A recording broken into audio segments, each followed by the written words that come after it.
মা বাপ যদি তার প্রত্যেকটা সন্তানকে সমান চোখে দেখতো, হক কথা হক বিচার করতো, তাহলে কোনো সংসারে ভাই ভাইয়ের মধ্যে দ্বন্দ্ব থাকতো না, ভাই বোনের মধ্যে কোনো দ্বন্দ্ব থাকতো না, জালে জালে কোনোদিনও দ্বন্দ্ব হইতো না।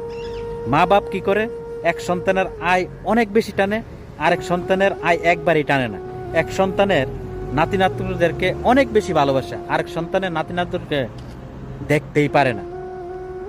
গড় ভাগাভাগির সময় সবচেয়ে ভালো গড়টা এক সন্তানরে দে, আরেক সন্তানরে ভাঙ্গাচুরা গড়টা দে।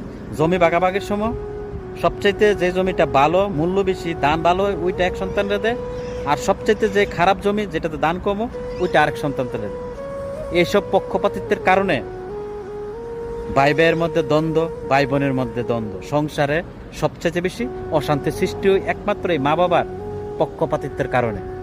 এর জন্য একটা সময় গিয়া মা বাপ সংসার থেকে অবহেলিত হয়, শুধু এই পক্ষপাতিত্বের কারণে। বেশিরভাগ সংসারে ঝামেলা হয় মা বাপ যখন পক্ষপাতিত্ব করে, হক কথা বলতে পারে না, হক বিচার করতে পারে না। বেশিরভাগ ফ্যামিলিতে কিন্তু এর জন্যই ঝামেলা সবসময় লাগিয়েই থাকে।